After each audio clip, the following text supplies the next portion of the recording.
Welcome to our YouTube channel BD Narsing for you.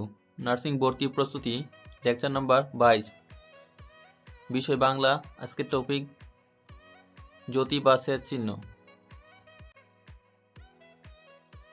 জ্যোতি বা সেচ চিহ্ন বাংলা একাডেমি প্রমিত বাংলা ভাষা ব্যাকরণ গ্রন্থ অনুসারে জ্যোতি চিহ্নের সংখ্যা 16টি আর বিরাম চিহ্নের সংখ্যা 9টি। যেসব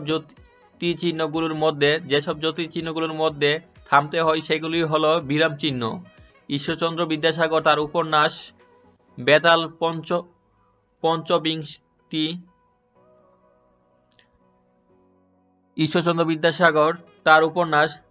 পঞ্চবিংশতি প্রথম জ্যোতি চিহ্ন ব্যবহার করেন। পূর্ণ বাক্যের শেষে বসে 3টি চিহ্ন: দাড়ি, প্রশ্নবোধক চিহ্ন, আশ্চর্যবোধক চিহ্ন। এক নজরে বিরাম চিহ্নের বিরতির চিত্র। 1 সেকেন্ড থামতে হবে। দাড়ি জিজ্ঞাসা বিষয় কুলন ড্যাশ থামার প্রয়োজন নেই। হাইফেন ইলেক ব্র্যাকেটে।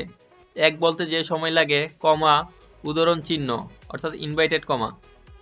এক বলার দ্বিগুণ সময় থামতে হবে সেমিকোলনে।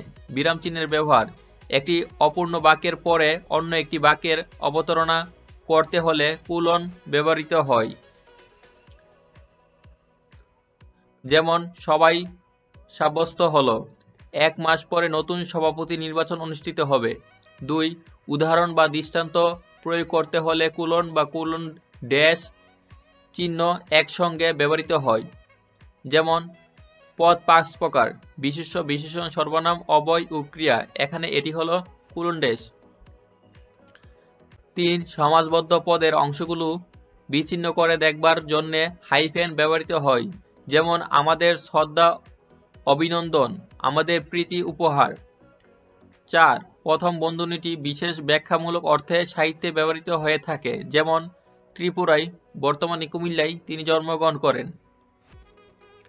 ব্যাকরণিক চিহ্ন আছে মোট 4টি: ধাতুত্বক চিহ্ন, পূর্ববর্তী রূপবোধক চিহ্ন, পরবর্তী রূপবোধক চিহ্ন এবং সমানবাচক বা সমস্তবাচক।